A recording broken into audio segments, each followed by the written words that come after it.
എല്ലാ വിദ്യാർത്ഥികൾക്കും പുതിയൊരു വീഡിയോയിലേക്ക് സ്വാഗതം. ഈ വർഷത്തെ കാലിക്കറ്റ് യൂണിവേഴ്സിറ്റി ഡിഗ്രി കോഴ്സുകളിലേക്കുള്ള പ്രവേശനത്തിൻ്റെ ഭാഗമായിട്ടുള്ള ഫസ്റ്റ് സെക്കൻഡ് അലോട്ട്മെൻറ്റുകളിൽ അലോട്ട്മെൻറ്റ് ലഭിച്ച വിദ്യാർത്ഥികൾക്കുള്ള അഡ്മിഷൻ ജൂലൈ 3-ാം തീയതി വരെയാണ്. അതുപോലെ തന്നെ വിദ്യാർത്ഥികൾക്കുള്ള ഹയർ ഓപ്ഷൻ ക്യാൻസലേഷനും ഈ ഒരു ജൂലൈ 3-ാം തീയതി വരെയാണ്. അപ്പോൾ വിദ്യാർത്ഥികൾക്ക് അലോട്ട്മെൻറ്റ് കിട്ടിയിട്ടുണ്ടെങ്കിൽ എങ്ങനെയാണ് അലോട്ട്മെൻറ്റ് പരിശോധിക്കുക, അതുപോലെ തന്നെ എങ്ങനെയാണ് ഫീ പേയ്മെൻറ്റ് ചെയ്യുക, അതുപോലെ തന്നെ അഡ്മിറ്റ് കാർഡ് എങ്ങനെയാണ് ഡൗൺലോഡ് ചെയ്തെടുക്കുക എന്നിങ്ങനെയുള്ള കാര്യങ്ങൾ നമുക്ക് നോക്കാം. ആദ്യം തന്നെ വിദ്യാർത്ഥികൾക്ക് ഈ ഒരു സെക്കൻഡ് അലോട്ട്മെൻറ്റുമായി ബന്ധപ്പെട്ട് വിദ്യാർത്ഥികൾ ശ്രദ്ധിക്കേണ്ട കാര്യം എന്ന് പറയുന്നത്, നിങ്ങൾക്ക് അലോട്ട്മെൻറ്റ് കിട്ടിയിട്ടുണ്ടെങ്കിൽ അലോട്ട്മെൻറ്റ് ലഭിച്ച കോളേജ് താല്പര്യമുണ്ട് എങ്കിലും ഇല്ലെങ്കിലും നിങ്ങൾ അഡ്മിഷൻ നേടേണ്ടതാണ്. അഡ്മിഷൻ നേടിയിട്ടില്ല എങ്കിൽ നിങ്ങളെ അലോട്ട്മെൻറ്റ് പ്രോസസ്സിൽ നിന്ന് പുറത്താക്കുന്നതായിരിക്കും. അതുപോലെ തന്നെ അഡ്മിഷൻ നടപടികളുടെ ഭാഗമായിട്ട് മുഖ്യഘട്ടത്തിൽ 3 അലോട്ട്മെൻറ്റുകളാണ് ഉള്ളത്. അതായത് ഈ ഒരു സെക്കൻഡ് അലോട്ട്മെൻറ്റ് ശേഷം ഇനി ഒരു തേർഡ് അലോട്ട്മെൻറ്റ് ഉടൻ തന്നെ വരുന്നത് ആയിരിക്കും. അതുകൊണ്ട് തന്നെ അലോട്ട്മെൻറ്റ് കിട്ടിയിട്ടുള്ള വിദ്യാർത്ഥികൾ നിർബന്ധമായിട്ടും അലോട്ട്മെൻറ്റ് കിട്ടിയ കോളേജുകളിൽ പെർമനൻറ്റ് അഡ്മിഷൻ എടുക്കാനായിട്ട് ശ്രദ്ധിക്കേണ്ടതാണ്. അപ്പോൾ വിദ്യാർത്ഥികൾ അഡ്മിഷൻ നേടിയിട്ടില്ല എങ്കിൽ നിങ്ങൾക്ക് ലഭിച്ച സീറ്റ് നഷ്ടപ്പെടുന്നത് ആയിരിക്കും. അപ്പോൾ വിദ്യാർത്ഥികൾ പ്രധാനമായിട്ടും ചോദിക്കുന്ന കാര്യമാണ് ഹയർ ഓപ്ഷൻ ക്യാൻസലേഷൻ, അതെങ്ങനെയാണ് എന്നുള്ളത്. അപ്പോൾ അതൊക്കെ നമുക്ക് നോക്കാവുന്നതാണ്. അപ്പോൾ നിങ്ങൾ ശ്രദ്ധിക്കേണ്ട കാര്യം, നിലവിൽ നിങ്ങൾക്കിപ്പോൾ ഏതെങ്കിലും ഓപ്ഷൻ അലോട്ട്മെൻറ്റ് കിട്ടിയിട്ട് നിങ്ങൾ ആ ഒരു കോളേജിൽ ജോയിൻ ചെയ്യുകയും നിങ്ങൾക്ക് ഇനി മറ്റു ഓപ്ഷൻ വേണ്ട എന്നുണ്ടെങ്കിൽ അങ്ങനെയുള്ള വിദ്യാർത്ഥികൾ higher options unlock or edit option click ചെയ്തുകൊണ്ട് നിങ്ങൾ എഡിറ്റ് ചെയ്ത് അത് ഡിലീറ്റ് ചെയ്ത് കളയുകയും ചെയ്യേണ്ടതാണ്. അങ്ങനെ ഡിലീറ്റ് ചെയ്തിട്ടില്ല എങ്കിൽ അടുത്ത തേർഡ് അലോട്ട്മെൻറ്റിൽ നിലവിൽ നിങ്ങൾ ഒരു കോളേജിൽ അഡ്മിഷൻ നേടിയിട്ടുണ്ട് എങ്കിൽ കൂടി നിങ്ങൾക്ക് പിന്നീട് തേർഡ് അലോട്ട്മെൻറ്റിൽ മറ്റൊരു ഓപ്ഷനിലേക്ക് മാറ്റം കിട്ടുന്ന സാഹചര്യത്തിൽ നിങ്ങളുടെ ഇവിടുത്തെ സീറ്റ് നഷ്ടമാവുന്നത് ആയിരിക്കും. പിന്നീട് പുതിയ ആ ഒരു കോളേജിൽ നിങ്ങൾ പോയിട്ട് വീണ്ടും അഡ്മിഷൻ നേടേണ്ടതായിട്ട് വരും. അങ്ങനെ അഡ്മിഷൻ നേടുന്ന സമയത്ത് ആദ്യം അഡ്മിഷൻ നേടിയ കോളേജിൽ അടച്ചിട്ടുള്ള ഫീസും കാര്യങ്ങളൊക്കെ നിങ്ങൾക്ക് തിരികെ റീഫണ്ടായിട്ട് കിട്ടുന്നത് ആയിരിക്കും. അപ്പോൾ ഈ രീതിയിൽ നിങ്ങൾക്ക് ഈ ഒരു തേർഡ് അലോട്ട്മെൻറ്റിൽ നിങ്ങൾ, അതായത് ഹയർ ഓപ്ഷൻ നിലവിൽ നിലനിർത്തുകയാണെങ്കിൽ തേർഡ് അലോട്ട്മെൻറ്റിലേക്ക് നിങ്ങളെ കൺസിഡർ ചെയ്യുന്നതും അതിനുശേഷം നിങ്ങൾ പുതിയ ആ ഒരു സീറ്റിലേക്ക് മാറേണ്ടതായിട്ടും വരുന്നതായിരിക്കും. അതുകൊണ്ട് തന്നെ നിലവിൽ കിട്ടിയിട്ടുള്ള സീറ്റ് തന്നെ മതി എന്നുള്ളവർ ഹയർ ഓപ്ഷൻസ് ഡിലീറ്റ് ചെയ്ത് കൊടുക്കാവുന്നതാണ്. അതുപോലെ ഈ ഒരു അവസരത്തിൽ വിദ്യാർത്ഥികൾക്ക് അതായത് ഓപ്ഷൻസ് റീഅറേഞ്ച് ചെയ്യാനുള്ള സൗകര്യം ഇല്ല. നിങ്ങൾക്ക് ഹയർ ഓപ്ഷൻസ് ക്യാൻസൽ ചെയ്യാനും അതുപോലെ തന്നെ സെലക്റ്റഡ് ഓപ്ഷൻ ക്യാൻസലേഷൻ ചെയ്യാനുമുള്ള സൗകര്യം മാത്രമാണുള്ളത്. അതായത് നിങ്ങൾക്കിപ്പോൾ ഒരു ഉദാഹരണത്തിന് നിങ്ങൾക്കിപ്പോൾ 5-ാമത്തെ ഓപ്ഷനാണ് കിട്ടിയതെങ്കിൽ നിങ്ങൾ അവിടെ പെർമനൻറ്റ് അഡ്മിഷൻ നേടുകയും അതിനുശേഷം നിങ്ങൾക്ക് ഇതിൽ ഹയർ ഓപ്ഷൻ എന്ന് പറയുന്നത് ഇപ്പോൾ 5-ാമത്തെ ഓപ്ഷൻ കിട്ടിയതുകൊണ്ട് 1 മുതൽ 4 വരെയുള്ള ഓപ്ഷനാണ്. ഇപ്പോൾ 10-ാമത്തെ ഓപ്ഷനാണ് 1 മുതൽ 9 വരെയുള്ള ഓപ്ഷനായിരിക്കും ഹയർ ഓപ്ഷൻ. അതുപോലെ ഈ ഒരു 19-ാമത്തെ ഓപ്ഷനാണെങ്കിൽ 1 മുതൽ 18 വരെയുള്ള ഓപ്ഷനായിരിക്കും ഈ ഒരു ഹയർ ഓപ്ഷൻ എന്ന് പറയുന്നത്.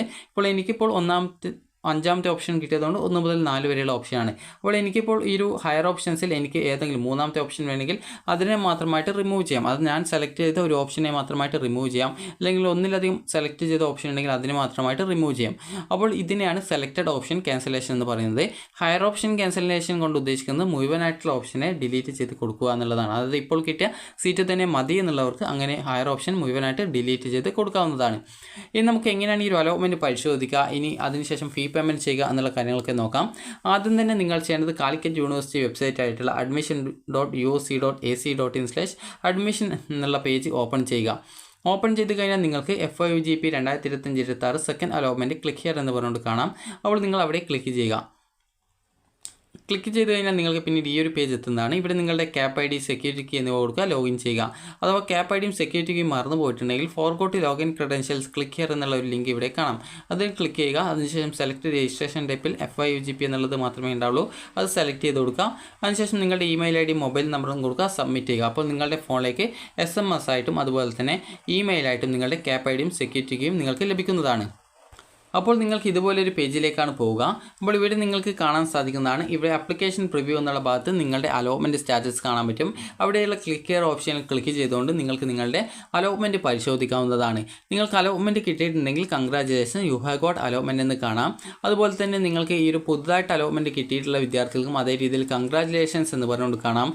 നിങ്ങൾക്ക് ഫസ്റ്റ് അലോട്ട്മെൻറ്റ് കിട്ടിയിട്ടുണ്ട്, എന്നാൽ സെക്കൻഡ് അലോട്ട്മെൻറ്റ് കിട്ടിയിട്ടില്ല എങ്കിൽ നിങ്ങൾക്ക് അവിടെ sorry you have no allotment in this time എന്ന് കാണാൻ പറ്റും. അതുപോലെ തന്നെ നിങ്ങൾക്ക് ഇതുവരെ അലോട്ട്മെൻറ്റ് കിട്ടാത്ത വിദ്യാർത്ഥികൾ, ഫസ്റ്റിലും കിട്ടിയിട്ടില്ല ഇപ്പോൾ സെക്കൻഡിലും കിട്ടിയിട്ടില്ല എങ്കിൽ sorry you have no allotment എന്നാണ് കാണാൻ പറ്റുക. അപ്പോൾ നിങ്ങൾക്ക് ഇപ്പോൾ സെക്കൻഡ് അലോട്ട്മെൻറ്റിൽ ആദ്യമായിട്ടാണ് അലോട്ട്മെൻറ്റ് കിട്ടിയിട്ടുള്ളതെങ്കിൽ നിങ്ങൾക്ക് ഇവിടെ അടുത്തതായിട്ട് മാൻഡറ്ററി ഫീ എന്ന് പറഞ്ഞുള്ള ഓപ്ഷൻ കാണാം. അവിടെ ക്ലിക്ക് ഹിയർ ഓപ്ഷനിൽ ക്ലിക്ക് ചെയ്യുക. നിങ്ങൾക്ക് എത്ര രൂപയാണോ ഫീസ് ഈ ഒരു മാൻഡറ്ററി ഫീസായിട്ട് അടക്കേണ്ടത് അത് നിങ്ങൾ അടക്കുക. നിങ്ങൾ SC/ST അല്ലെങ്കിൽ OEC അതുപോലെ OECക്ക് തുല്യമായിട്ടുള്ള ആനുകൂല്യങ്ങൾ ലഭിക്കുന്ന 30 വിഭാഗങ്ങളിലെ വിദ്യാർത്ഥികൾ എന്നിവർക്ക് 145 രൂപയാണ് മാൻഡറ്ററി ഫീസ് വരിക. അതുപോലെ ജനറൽ കാറ്റഗറി ആണെങ്കിൽ 575 രൂപയാണ് ഫീസ് വരിക. അപ്പോൾ ആ ഒരു ഫീസ് നിങ്ങൾക്ക് ഓൺലൈനായിട്ട് അടക്കാവുന്നതാണ്. ഡെബിറ്റ് കാർഡോ ക്രെഡിറ്റ് കാർഡോ നെറ്റ് ബാങ്കിങ്ങോ UPI വെച്ചടക്കാം. UPI വെച്ച് അടക്കുന്ന സമയത്ത് ഈ പേയ്മെൻറ്റ് ഫെയിൽഡ് ആവാനുള്ള സാധ്യത ഉള്ളതുകൊണ്ട് നെറ്റ് ബാങ്കിങ് ഉപയോഗിച്ച് അടക്കുന്നതായിരിക്കും കൂടുതൽ നല്ലത്. അതിനുശേഷം പേയ്മെൻറ്റ് ചെയ്ത ശേഷം പിന്നീട് ചലാൻ റെസിപ്റ്റ് എന്നുള്ള ഓപ്ഷൻ കാണാം. അവിടെ ക്ലിക്ക് ഹിയർ ഓപ്ഷൻ ഉണ്ട്, അതിൽ ക്ലിക്ക് ചെയ്യുക. ക്ലിക്ക് ചെയ്ത ശേഷം നിങ്ങൾക്ക് നിങ്ങളുടെ ഒരു മാൻഡറ്ററി ഫീ പേയ്മെൻറ്റിൻ്റെ റെസിപ്റ്റ് നിങ്ങൾക്ക് ഡൗൺലോഡ് ചെയ്തെടുക്കാവുന്നതാണ്. ഇനി നിങ്ങളുടെ അഡ്മിറ്റ് കാർഡാണ്. അഡ്മിറ്റ് കാർഡും ഈ ഒരു പേജിൽ തന്നെയാണ് ഉണ്ടാവുക. അഡ്മിറ്റ് കാർഡ് ആ ഒരു പേജിൽ ഉണ്ടാവും, അല്ലെങ്കിൽ സെപ്പറേറ്റ് ആയിട്ട് മറ്റൊരു ടാബ് നിങ്ങൾക്ക്, അതായത് ഈ ഒരു അഡ്മിറ്റ് കാർഡിന് വേണ്ടിയിട്ട് ഉണ്ടാകുന്നതാണ്. അതല്ല ആ ഒരു ചലാൻ റെസിപ്റ്റ് പേജിൽ തന്നെ നിങ്ങളുടെ അഡ്മിറ്റ് കാർഡ് ഉണ്ടായിരിക്കുന്നതാണ്. അപ്പോൾ അതിലോ അല്ലെങ്കിൽ മാൻഡറ്ററി ഫീ പേയ്മെൻറ്റ് ചെയ്തതിലോ അല്ലെങ്കിൽ അലോട്ട്മെൻറ്റ് സ്റ്റാറ്റസിൻ്റെ ആ ഒരു പേജിലോ ആയിരിക്കും നിങ്ങൾക്ക് ഈ ഒരു അഡ്മിറ്റ് കാർഡ് ഉണ്ടാവുക. അഡ്മിറ്റ് കാർഡ് എന്ന് പറഞ്ഞാൽ അലോട്ട്മെൻറ്റ് മെമ്മോ പോലുള്ളത് തന്നെയാണ് അഡ്മിറ്റ് കാർഡ്.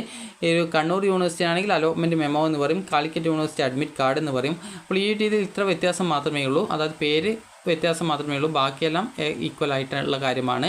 അപ്പോൾ നിങ്ങൾ ആ ഒരു അഡ്മിറ്റ് കാർഡ് ഡൗൺലോഡ് ചെയ്തെടുക്കുക.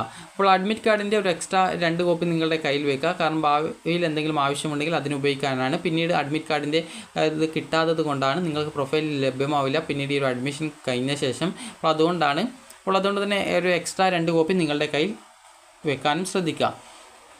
അതിനുശേഷം വിദ്യാർത്ഥികൾ ശ്രദ്ധിക്കേണ്ടത് ഹയർ ഓപ്ഷൻ ക്യാൻസലേഷനാണ്. ഹയർ ഓപ്ഷൻ ക്യാൻസലേഷൻ കൊണ്ട് ഉദ്ദേശിക്കുന്നത് നിങ്ങൾക്ക് ഇപ്പോൾ കിട്ടിയ സീറ്റ് തന്നെ മതി എന്നാണെങ്കിൽ, അതായത് ഇപ്പോൾ 5ാമത്തെ സീറ്റാണ് എനിക്ക് കിട്ടിയത്, എനിക്കിപ്പോൾ BCom ആണ് കിട്ടിയതെന്ന് വിചാരിക്കാം. അപ്പോൾ എനിക്ക് അത് തന്നെ മതി എന്നാണെങ്കിൽ എനിക്ക് ആ ഒരു ഹയർ ഓപ്ഷൻസ് മുഴുവനായിട്ട് റദ്ദ് ചെയ്ത് കൊടുക്കാം. ഇനി അതല്ല, എനിക്ക് ഈ ഒരു ഹയർ ഓപ്ഷൻ മുഴുവനായിട്ട് റദ്ദ് ചെയ്യേണ്ട, എനിക്കിതിൽ ഏതെങ്കിലും 1-2 ഓപ്ഷനെ മാത്രമേ റിമൂവ് ചെയ്യേണ്ടതുള്ളൂ എങ്കിൽ എനിക്ക് അങ്ങനെ മാത്രമായിട്ടും റിമൂവ് ചെയ്യാം. അത് സെലക്റ്റഡ് ഓപ്ഷൻ ക്യാൻസലേഷൻ ചെയ്യാവുന്നതാണ്. അപ്പോൾ ഈ ഒരു രീതിയിൽ നിങ്ങൾക്ക് എങ്ങനെയാണോ ഹയർ ഓപ്ഷൻ ക്യാൻസൽ ചെയ്യേണ്ടത്, ഒറ്റ ഓപ്ഷനാണോ അല്ലെങ്കിൽ ആ ഫുൾ ഹയർ ഓപ്ഷൻ റദ്ദ് ചെയ്യണമെങ്കിൽ അങ്ങനെ ചെയ്യാവുന്നതാണ്. എന്നാൽ നിങ്ങൾക്ക് ഓപ്ഷൻ റീഅറേഞ്ച്മെൻറ്റ് ചെയ്യാനോ അല്ലെങ്കിൽ പുതിയ ഓപ്ഷൻസ് ഇതിനോടൊപ്പം ആഡ് ചെയ്ത് കൊടുക്കാനോ സാധിക്കുന്നതല്ല. അപ്പോൾ ഇനി എങ്ങനെയാണ് ഈ ഒരു ഹയർ ഓപ്ഷൻ റദ്ദ് ചെയ്യുന്നത് എന്നുള്ള കാര്യം നോക്കാം. അതെന്തുകൊണ്ടാണ് ഹയർ ഓപ്ഷൻ റദ്ദ് ചെയ്യാനായിട്ട് പറയുന്നത് എന്ന് ചോദിച്ചാൽ, ഇപ്പോൾ 5ാമത്തെ ഓപ്ഷനാണ് നിങ്ങൾക്ക് അലോട്ട്മെൻറ്റ് കിട്ടിയതെന്ന് വിചാരിക്കാം. അപ്പോൾ പിന്നീട് സെക്കൻഡ് അലോട്ട്മെൻറ്റ് ശേഷം പിന്നീട് തേർഡ് അലോട്ട്മെൻറ്റ് വരുന്ന സമയത്ത് നിങ്ങൾക്ക് മറ്റൊരു ഓപ്ഷനിലേക്ക് മാറ്റം കിട്ടുകയാണെങ്കിൽ നിങ്ങൾക്കിപ്പോൾ നിങ്ങൾ പെർമനൻറ്റ് അഡ്മിഷൻ നേടിയ സീറ്റ് കൂടി നിങ്ങൾക്ക് നഷ്ടപ്പെടും. പിന്നീട് പുതിയ സീറ്റിൽ നിങ്ങൾ അഡ്മിഷൻ എടുക്കേണ്ടതായിട്ട് വരും. അപ്പോൾ അതുകൊണ്ടാണ് നിങ്ങൾക്ക് ഇഷ്ടമില്ലാത്ത ഹയർ ഓപ്ഷൻ ആണെങ്കിൽ റദ്ദ് ചെയ്യാമെന്ന് പറയുന്നത്. അപ്പോൾ എങ്ങനെയാണ് റദ്ദ് ചെയ്യേണ്ടത് എന്ന് ചോദിച്ചാൽ, നിങ്ങൾക്ക് അൺലോക്ക് ഓർ എഡിറ്റ് ഓപ്ഷൻ ഉണ്ട്, അതിൽ ക്ലിക്ക് ചെയ്തുകൊണ്ട് നിങ്ങൾക്ക്, അതായത് ഇവിടെ അൺലോക്ക് ഓർ എഡിറ്റ് ഓപ്ഷൻ കാണാം, ഇവിടെ ക്ലിക്ക് ഹിയർ ഓപ്ഷൻ കാണാം, അതിൽ ക്ലിക്ക് ചെയ്തുകൊണ്ട് നിങ്ങൾക്ക് നിങ്ങളുടെ ആ ഒരു ഓപ്ഷൻസ് നിങ്ങൾക്ക് ഡിലീറ്റ് ചെയ്ത് കൊടുക്കാവുന്നതാണ്. ഇനി വിദ്യാർത്ഥികൾ ശ്രദ്ധിക്കേണ്ട പ്രധാനപ്പെട്ട കാര്യം എന്ന് പറയുന്നത് വിദ്യാർത്ഥികളുടെ അഡ്മിഷനാണ്. അപ്പോൾ അഡ്മിഷൻ്റെ കാര്യം പറയാം. ഇപ്പോൾ നിങ്ങൾക്കിപ്പോൾ അലോട്ട്മെൻറ്റ് കിട്ടിയിട്ടുള്ളത് ഫസ്റ്റ് അലോട്ട്മെൻറ്റിലാണ് അലോട്ട്മെൻറ്റ് കിട്ടിയത് എന്ന് വിചാരിക്കുക, അല്ലെങ്കിൽ സെക്കൻഡ് അലോട്ട്മെൻറ്റ് ആദ്യമായിട്ട് അലോട്ട്മെൻറ്റ് കിട്ടിയതാണെന്ന് വിചാരിക്കുക. അപ്പോൾ അങ്ങനെയെങ്കിൽ അലോട്ട്മെൻറ്റ് കിട്ടിയ ആ ഒരു സീറ്റിൽ പോയിട്ട് നിങ്ങൾ പെർമനൻറ്റ് അഡ്മിഷൻ എടുക്കുക. ഹയർ ഓപ്ഷൻ വേണ്ടാത്തവർ അത് റിമൂവ് ചെയ്ത് കൊടുക്കാം. സെലക്റ്റഡ് ഹയർ ഓപ്ഷൻ ആണെങ്കിൽ അതിനെ മാത്രമായിട്ടും റിമൂവ് ചെയ്ത് കൊടുക്കാം.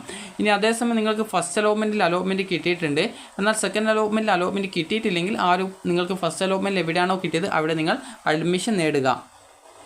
ഇനി അടുത്തതായിട്ടുള്ളത് ഈ ഒരു ഹയർ ഓപ്ഷൻസ് അടുത്ത അലോട്ട്മെൻറ്റിൽ പരിഗണിക്കപ്പെടണം എന്നുള്ളവർക്ക് ഹയർ ഓപ്ഷൻസ് വേണ്ട ഓപ്ഷൻസ് മാത്രമായിട്ട് റിമൂവ് ചെയ്യാതെ, അതായത് വേണ്ട ഓപ്ഷൻസ് മാത്രം അവിടെ നിലനിർത്തുകയും വേണ്ടാത്ത ഓപ്ഷൻസ് ഉണ്ടെങ്കിൽ അത് റിമൂവ് ചെയ്ത് കൊടുക്കാവുന്നതുമാണ്. എനിക്കിപ്പോൾ ഇവിടെ ഈ ഒരു 4 ഓപ്ഷൻസാണ്, 5ാമത്തെ ഓപ്ഷൻ കിട്ടിയതുകൊണ്ട് 4 ഓപ്ഷനാണ് ഹയർ ഓപ്ഷൻസ് ആയിട്ടുള്ളത്. എനിക്കിപ്പോൾ ആ ഒരു ഓപ്ഷൻസ് എനിക്ക് 2ാമത്തെ ഓപ്ഷൻ വേണ്ട എന്നുണ്ടെങ്കിൽ അതിനെ മാത്രമായിട്ട് റിമൂവ് ചെയ്യാം. പിന്നീട് അടുത്ത അലോട്ട്മെൻറ്റിൽ 1, 3, 4 ഓപ്ഷനുകളാണ് പരിഗണിക്കുക. അപ്പോൾ പിന്നീട് അടുത്ത തേർഡ് അലോട്ട്മെൻറ്റിൽ എനിക്കിപ്പോൾ മറ്റൊരു ഓപ്ഷനിലേക്ക് മാറ്റം കിട്ടി. ഇപ്പോൾ 4ാമത്തെ ഓപ്ഷനിലേക്ക് എനിക്ക് മാറ്റം കിട്ടുകയാണെങ്കിൽ എൻ്റെ ഇവിടുത്തെ സീറ്റ് അവിടെ നഷ്ടപ്പെടുന്നതും പിന്നീട് പുതുതായിട്ട് 4ാമത്തെ ഓപ്ഷൻ കിട്ടിയതുകൊണ്ട് തന്നെ ആ ഒരു സീറ്റിലായിരിക്കും എൻ്റെ അഡ്മിഷൻ ഉണ്ടായിരിക്കുക. അപ്പോൾ ഇവിടെ ആ ഒരു ആദ്യത്തെ കോളേജിൽ ഞാൻ നേടിയ പെർമനൻറ്റ് അഡ്മിഷൻ അവിടെ ക്യാൻസൽ ചെയ്യപ്പെടുകയും പിന്നീട് പുതിയ സീറ്റിലേക്ക് ഏത് കോളേജിലാണോ കിട്ടിയത് ആ ഒരു സീറ്റിലേക്ക് പോയിട്ട്, അതായത് ആദ്യത്തെ കോളേജിൽ നിന്നും ഡോക്യുമെൻറ്റ്സും കാര്യങ്ങളും ഫീസും കാര്യങ്ങളൊക്കെ തിരിച്ചു തരും. അപ്പോൾ അതൊക്കെ എടുത്തുകൊണ്ട് പുതുതായിട്ട് കിട്ടിയ ആ ഒരു സീറ്റിലേക്ക് പോയിട്ട് ജോയിൻ ചെയ്യുകയാണ് ചെയ്യേണ്ടി വരിക. അപ്പോൾ ഇത്രയുമാണ് ഈ ഒരു കാലിക്കറ്റ് യൂണിവേഴ്സിറ്റിയുടെ അഡ്മിഷൻ്റെ പ്രോസസ്സ് എന്ന് പറയുന്നത്. അപ്പോൾ അതുകൊണ്ടാണ് വിദ്യാർത്ഥികളോട് പറയുന്നത് ആവശ്യമില്ലാതെ ഹയർ ഓപ്ഷൻസ് ഉണ്ടെങ്കിൽ നിങ്ങൾ റിമൂവ് ചെയ്ത് കൊടുക്കണം എന്നുള്ളത്. അപ്പോൾ അതുകൊണ്ട് തന്നെ നിങ്ങൾ ശ്രദ്ധിക്കേണ്ടത്, നിലവിൽ കിട്ടിയ സീറ്റ് തന്നെ നിങ്ങൾക്ക് മതി എന്നാണെങ്കിൽ നിങ്ങൾക്ക് ആ ഒരു സീറ്റ് അവിടെ നിലനിർത്താവുന്നതും, അതായത് അവിടെ പെർമനൻറ്റ് അഡ്മിഷൻ നേടാവുന്നതും ഹയർ ഓപ്ഷൻസ് ഡിലീറ്റ് ചെയ്യാവുന്നതും ആണ്. ഇനി നിങ്ങൾക്ക് അടുത്ത അലോട്ട്മെൻറ്റിൽ നിങ്ങളെ പങ്കെടുപ്പിക്കണം എന്നല്ല, നിങ്ങളുടെ ഹയർ ഓപ്ഷൻസ് പരിഗണിക്കപ്പെടണം എന്നുണ്ടെങ്കിൽ നിങ്ങൾ ചെയ്യേണ്ടത് ഹയർ ഓപ്ഷൻസ് അതേപോലെ നിലനിർത്താവുന്നതാണ്. അപ്പോൾ അങ്ങനെ ഹയർ ഓപ്ഷൻ നിലനിർത്തുകയും പിന്നീട് അടുത്ത അലോട്ട്മെൻറ്റ്, അതായത് തേർഡ് അലോട്ട്മെൻറ്റിൽ വേറൊരു ഓപ്ഷനിലേക്ക് മാറ്റം കിട്ടുകയും ചെയ്യുന്ന സാഹചര്യത്തിൽ പുതുതായിട്ട് കിട്ടിയ സീറ്റിൽ നിർബന്ധമായിട്ടും നിങ്ങൾ മാറേണ്ടതായിട്ട് വരുന്നതായിരിക്കും. കാരണം ആദ്യം കിട്ടിയ സീറ്റ് നഷ്ടമാകുന്നതും ആയിരിക്കും. അപ്പോൾ വിദ്യാർത്ഥികൾക്ക് ഈ ഒരു വീഡിയോ ഉപകാരപ്രദമായിട്ടുണ്ടെന്ന് കരുതുന്നു. ഉപകാരപ്രദമായിട്ടുണ്ടെങ്കിൽ ലൈക്ക് ചെയ്യുക, ഷെയർ ചെയ്യുക. അതുപോലെ ഇഷ്ടമില്ലാത്ത ഓപ്ഷനാണ് കിട്ടിയതെങ്കിൽ വിദ്യാർത്ഥികൾ അവിടെ അഡ്മിഷൻ നേടിയ ശേഷം അടുത്ത തേർഡ് അലോട്ട്മെൻറ്റിനായിട്ട് വെയിറ്റ് ചെയ്യുക. അപ്പോൾ നിങ്ങൾക്ക് ഈ ഒരു വീഡിയോ ഉപകാരപ്രദമായിട്ടുണ്ടെന്ന് കരുതുന്നു. അതുപോലെ വിദ്യാർത്ഥികൾ ചോദിച്ച കാര്യമാണ്, വിദ്യാർത്ഥികൾ അഡ്മിഷൻ നേടിയിട്ടില്ല എങ്കിൽ എന്താണ് സംഭവിക്കുക എന്നുള്ളത്. അഡ്മിഷൻ നേടിയിട്ടില്ല എങ്കിൽ നിങ്ങളെ അലോട്ട്മെൻറ്റ് പ്രോസസ്സിൽ നിന്ന് പുറത്താക്കും, പിന്നീടുള്ള അലോട്ട്മെൻറ്റിൽ പരിഗണിക്കുന്നതല്ല എന്നുള്ളത് നിങ്ങൾ ശ്രദ്ധിക്കേണ്ടതാണ്. അപ്പോൾ നിങ്ങൾക്ക് ഈ ഒരു വീഡിയോ ഉപകാരപ്രദമായിട്ടുണ്ടെങ്കിൽ ലൈക്ക് ചെയ്യുക, ഷെയർ ചെയ്യുക. Thank you for watching.